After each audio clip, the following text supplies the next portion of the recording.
Hello সবাইকে, আমার YouTube চ্যানেলে তোমাদের অনেক অনেক স্বাগত। আমার করা একটি কাজ তোমাদের সাথে আমি শেয়ার করতে চলে এসেছি।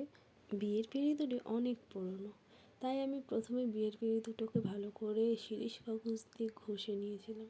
তারপরে আমি সেটিকে ধুয়ে রোদে শুকোতে দিয়েছিলাম। তারপর তার ওপর দিয়ে সাদা বেস কালার করে তার ওপরে লালের বেস কালার করেছিলাম, কারণ আমরা সবাই জানি যে সাদার ওপর লাল রং করলে খুব সুন্দর ফুটে ওঠে কালারটা। দুটো পিঁড়িই আমি সেমভাবে তৈরি করেছিলাম বেসটা।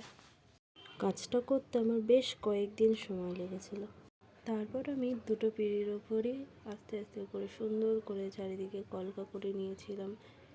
কলকা পাতা মোটিভ দিয়ে আমি পুরো কাজটি সম্পন্ন করেছিলাম এবং মাঝে বউয়ের পিঁড়ির মুকুট এবং বরের পিঁড়ির মাঝখানে টোপর এঁকে আমি এই কাজটি সম্পন্ন করেছিলাম।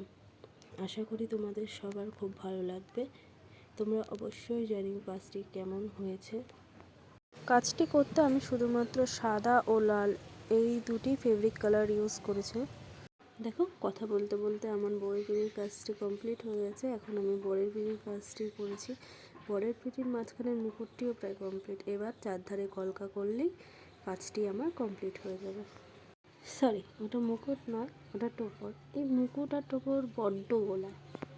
এর আগে ব্রাইডের কপালে, পান পাতার ওপরে বহু কলকা করে থাকলেও এই পিঁড়ির ওপরের কলকা আমার এই ফার্স্ট করা। দেখতে দেখতে বরের পিঁড়ির কাজটি সম্পূর্ণ হয়ে গেছে। তোমরাও যদি তোমাদের বিশেষ দিনে এরকম একটি সুন্দর জিনিস নিতে চাও তাহলে আমার সাথে যোগাযোগ করতে পারো। খুব রিজনেবল প্রাইসের মধ্যে আমি এই কাজটি করে থাকি।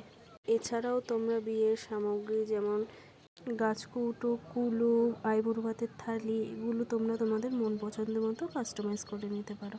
কাজটি কেমন লাগলো অবশ্যই জানিও, আর ভালো লাগলে লাইক, কমেন্ট, শেয়ার করো আর আমার চ্যানেলটিকে সাবস্ক্রাইব করো।